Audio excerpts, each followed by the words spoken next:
അയ്യപ്പേട്ടാ, നമ്മുടെ സർക്കാർ ഖജനാവിൽ പൂച്ച പെറ്റുകിടക്കുകയാണ് എന്നാണ് പറയുന്നത്. വൈപ്പ് ആ ഒരു ഭാഷ്യം അങ്ങനെയാണ്. പക്ഷേ ഇന്നിപ്പോൾ നോക്കുമ്പോൾ മറ്റൊരു വാർത്ത വന്നിട്ടുണ്ട്. കഴിഞ്ഞ ദിവസം ഈ സർക്കാരിന്റെ 4ാം വാർഷികാഘോഷത്തിന് വേണ്ടി 25 കോടി രൂപ KN ബാലഗോപാൽ അനുവദിച്ചിട്ടുണ്ടായിരുന്നു.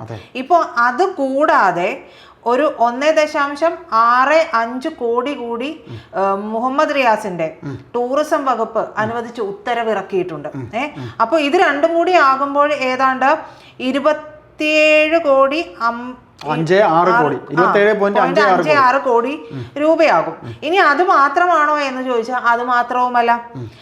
ഈ പറയുന്ന ഇത്രയും സാമ്പത്തിക പ്രതിസന്ധിക്കിടയിൽ മുഖ്യമന്ത്രിയുടെ നീന്തൽക്കുളത്തിന് വീണ്ടും പണം അനുവദിച്ചിട്ടുണ്ട്. അത് 4,43,721 രൂപയാണ് അനുവദിച്ചിട്ടുള്ളത്. ഇത് 6ാം ഘട്ട വാർഷിക പരിപാലനത്തിനാണ് ഊരാളുങ്കലിന് ടൂറിസം മന്ത്രി മുഹമ്മദ് റിയാസ് ഈ ഫണ്ട് അനുവദിച്ചിട്ടുള്ളത്. ഫണ്ട് അനുവദിക്കാൻ ധനമന്ത്രി KN ബാലഗോപാലും അനുമതിയൊക്കെ കൊടുത്തിട്ടുണ്ടായിരുന്നു. ഞാൻ ചോദിക്കുന്നത്, ഇവിടെ മൂക്കിന് താഴെ ആശാവർക്കർമാരുടെ സമരം കിടക്കുന്നുണ്ട്. അവരോട് നിങ്ങൾക്ക് വേണമെങ്കിൽ നിങ്ങൾ സമരം നിർത്തി പോകൂ എന്നുള്ള, അതെ, പൊടിയും തട്ടി പൊയ്ക്കോ, ഇവിടെ നിന്നിട്ടൊന്നും കാര്യമില്ല എന്നുള്ള ആക്ഷേപത്തിന്റെ വാക്കുകളാണ് മുഖ്യമന്ത്രി ചൊരിഞ്ഞത്. ഇതൊക്കെ ഇത്രയേറെ ധൂർത്തിന്റെ ഒരു അംശം മാത്രമാണ്. ഇത് എന്താ പറയുക, നമ്മൾ പറയില്ല മഞ്ഞുമലയുടെ ഒരു അറ്റം എന്ന് പറയുന്ന പോലെ അതിൽ ഒരു വാർത്ത മാത്രമാണ് ഇത്. ധൂർത്തിനെ പറ്റിയിട്ടുള്ള ഒരു വാർത്ത മാത്രമാണിത്, നമ്മൾ പുറത്തറിയുന്നത്. അതെ, ഇതൊന്നും അല്ലാത്ത ഇഷ്ടം പോലെ ഉണ്ടാവുമല്ലോ. ഈ മുഖ്യമന്ത്രിക്കും മന്ത്രിമാർക്കും ധാർമ്മികതയില്ലേ എന്നൊന്നും ഞാൻ ചോദിക്കുന്നില്ല, അതില്ല എന്നുള്ളത് നമുക്ക് വ്യക്തമാണ്. പക്ഷേ ഒരു മര്യാദ, ഒരു രാഷ്ട്രീയ മര്യാദ പുറമേക്ക് കാണിക്കാനെങ്കിലും അതെങ്കിലും വേണ്ടതല്ലേ? രാഷ്ട്രീയ മര്യാദയേക്കാൾ സാമാന്യ മര്യാദ എന്ന് പറഞ്ഞൊരു സാധനമല്ലേ? അതെ, നമ്മളെ ലോജിക്ക് എന്ന് പറഞ്ഞൊരു സാധനമില്ലേ? ഇവർ ഭരിക്കുമ്പോൾ അതൊരു കമ്മ്യൂണിസ്റ്റ് സർക്കാർ, തൊഴിലാളി വർഗത്തിന്റെ സർക്കാർ എന്ന് പറയുന്നത്. പ്രജിത, ഈ പറയുന്ന ഇത്രയും കോടികൾ അനുവദിക്കുമ്പോൾ ക്യാൻസർ രോഗികൾ സർക്കാരിൻ്റെ കാരുണ്യ പദ്ധതി പ്രകാരം കാശ് കിട്ടി അവരുടെ ആരോഗ്യകാര്യങ്ങൾ ചെയ്യാനായിട്ട് നിൽക്കുന്ന ആൾക്കാർക്ക് കാരുണ്യ പദ്ധതിയിൽ ആ കാശ് കിട്ടിയിട്ട് കാലങ്ങളായി. പെൻഷൻ തുക വയോധികരായിട്ടുള്ളവർക്ക് കൊടുക്കാതായിട്ട് മാസങ്ങളായി, കുടിശ്ശിക വന്നിട്ട്. അതിനൊന്നും ഇവരേൽ കാശില്ല. മനസ്സിലായില്ലേ? അതിനൊന്നും ഇവരെ കാശില്ല. ഇവർ ഈ പറയുന്ന രീതിയിൽ ഈ കണ്ട കൊടിയ പ്ലാനുകൾ, ഇപ്പം പറഞ്ഞിരിക്കുന്ന പ്രീത വായിച്ചയിൽ നിന്ന് ബാക്കി ചെലവുകൾ, ഹോർഡിങ്സിന് 15.63 കോടി, ഇങ്ങനെ ചെലവുകൾ പറയാനാണെങ്കിൽ നിരവധി ചെലവുകൾ. ഈ ആശാവർക്കർമാരുടെ സമരം ഇന്നിപ്പോൾ 62 ദിവസത്തിലേക്ക് പോയിരിക്കുന്നു, അല്ലേ? 60 ദിവസം വരെ കഴിഞ്ഞു. 60 ദിവസം കഴിഞ്ഞു.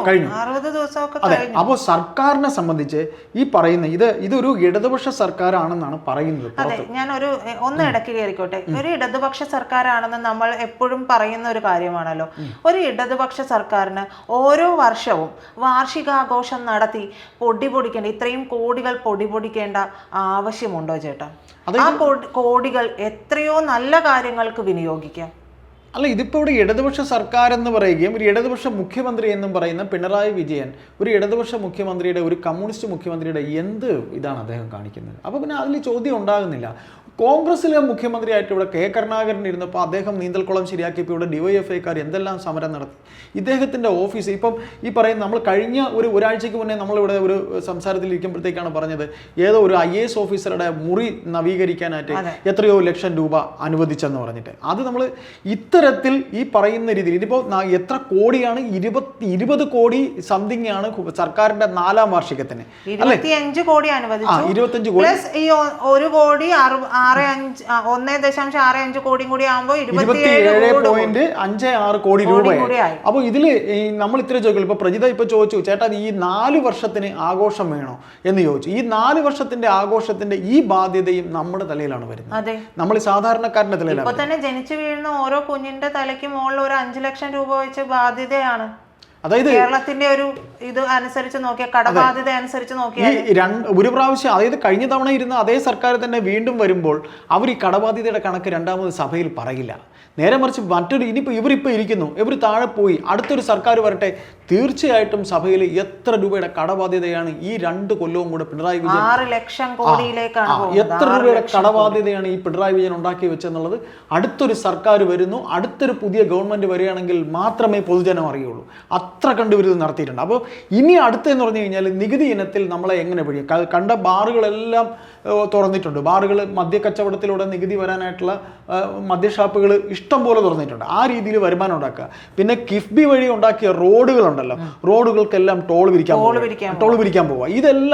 ഇതെല്ലാമാണ് ഇനി ഈ കാണുന്ന ദൂർത്തിന് എൻ്റെ എന്നും നിങ്ങളെ എന്നും പൊതുജനത്തിൻ്റെ എന്നും അടുത്ത ഇവർ പിരിക്കാൻ പോകുന്നത്. അതായത് വെള്ളക്കരം ഉൾപ്പെടെ മനുഷ്യന് ശ്വാസം മുട്ടിക്കുന്ന വെള്ളക്കരം, വീട്ടുകരം, നികുതി കൂട്ടി സ്റ്റാമ്പ് പേപ്പറിന് ഉൾപ്പെടെ നികുതി കൂട്ടിയിട്ട് ഇത്രയും കൂട്ടി ശ്വാസം മുട്ടിച്ചിട്ടും അതിൻ്റെ ഒരു എന്താ പറയുക, അതിൻ്റെ ഒരു അംശം ഉൾക്കൊള്ളാൻ പോലും പറ്റാതെ ജനങ്ങളെ വീണ്ടും ദ്രോഹിച്ചുകൊണ്ടിരിക്കുകയാണ്. എന്നിട്ട് അവർ പറയുന്നു ഇത് ഇടതുപക്ഷ സർക്കാരാണ്, ഇത് ജനമനസ്സുകളിൽ കയറിയ സർക്കാരാണെന്ന്.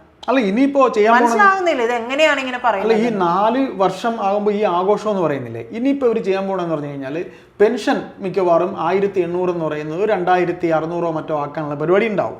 അത് അവർ പ്ലാൻ ചെയ്യുന്നുണ്ടാവും. അതിനും അവർ ഭരണത്തിൽ വരണമല്ലോ, തുക കണ്ടെത്തണമല്ലോ. അപ്പോൾ അതിനും തുക കണ്ടെത്തണം. അപ്പോൾ ഇത്തരത്തിൽ ഈ പറയുന്ന അധിക ധൂർത്തും ബാധ്യത നമുക്ക് ഒന്നേ ചോദിക്കാനുള്ളൂ, സാധാരണക്കാരൻ്റെ പിച്ചച്ചട്ടിയിൽ കൈയിട്ടുകൊണ്ട് നിങ്ങൾ എന്തിന് ഈ 4 വർഷത്തെ ആഘോഷം നിങ്ങൾ 5 വർഷം പൂർത്തിയാക്കാറാകുമ്പോൾ നിങ്ങൾ നടത്തിക്കോ, നിങ്ങൾ നടത്തിക്കോ. ഇപ്പോൾ ഈ കഴിഞ്ഞ ദിവസം നവകേരള യാത്ര എന്ന് പറഞ്ഞുകൊണ്ട് ഇവിടെ ഒരു യാത്ര നടത്തിയല്ലോ, മുഖ്യമന്ത്രിയും എല്ലാവരും കൂടെ കാറിലും ബസ്സിലും ഒക്കെ. പ്രജിത, ഇത് മറ്റൊന്നുമല്ല. ഇത് ഇപ്പോൾ ഊരാളുങ്കലിന് പൈസ കൊടുക്കുന്നത് പോലെ ഈ 4 വർഷത്തിൻ്റെ ഇതിന് പാർട്ടിക്ക് സർക്കാരിൽ നിന്ന് ഊരാളുങ്കലിനെ പോലെ കുറേ പേർക്ക് കമ്മീഷൻ ഇനത്തിൽ കുറേ വർക്ക് കൊടുക്കുക. ഇപ്പോൾ ഹോർഡിങ്സ്, അവർക്ക് ഏറ്റവും വേണ്ടപ്പെട്ട കുറേ പേർക്ക് ഹോർഡിങ്സ് കൊടുക്കുക. മറ്റൊരു കാര്യം ചേട്ടൻ ഓർക്കുന്നുണ്ടോ, നമ്മൾ തന്നെ സംസാരിച്ച ഒരു വിഷയമായിരുന്നു നികുതി കുടിശ്ശിക പിരിച്ചെടുക്കാനുള്ളത്. ഈ കുടിശ്ശിക ഒന്നും പിരിച്ചെടുക്കുന്നില്ല. പിരിച്ചെടുക്കാത്തത് എന്തുകൊണ്ടാണ്? പലരുടെയും കയ്യിൽ നിന്ന് കേരളീയം പോലുള്ള കാര്യത്തിനൊക്കെ അപ്പൊ അവരുടെ കുടിശ്ശിക എങ്ങനെ ചോദിക്കും? 16,000 കോടി രൂപയെങ്ങാണ്ടാണ് കുടിശ്ശിക പിരിച്ചെടുക്കാനുള്ളത്. ആ കുടിശ്ശിക പിരിച്ചെടുത്തിട്ടുണ്ടെങ്കിൽ ഇന്ന് ഇത്രയും സാമ്പത്തിക പ്രതിസന്ധി ഉണ്ടാകുമോ? ഇതിനൊന്നിനുമില്ലല്ലോ. ഒരു സാധാരണക്കാരൻ ഒരു കറണ്ട് ബില്ല് അടക്കാൻ വൈകി പോയിട്ടുണ്ടെങ്കിൽ അത് അച്ഛനും അമ്മയും ഒക്കെ വൃദ്ധരായ മാതാപിതാക്കളൊക്കെയുള്ള രോഗികളുള്ള ഒരു കുടുംബത്തിൽ പോലും കണ്ണും പൂട്ടി ചെന്ന് ചെയ്യുന്നില്ലേ? KSEB എത്ര രൂപ കുടിശ്ശികയുണ്ട്? ഇതൊന്നും ചെയ്യുന്നില്ലല്ലോ. സർക്കാർ കെട്ടിടത്തിലെ ഓഫീസ് നടത്തുന്ന ഗവൺമെന്റ് സ്ഥാപനങ്ങളുണ്ട്, അവരുടെ വാടക കുടിശ്ശിക, കെട്ടിടത്തിന്റെ വാടക കുടിശ്ശിക കാണുമല്ലോ ഇഷ്ടം പോലെ കിട്ടാനായിട്ട്.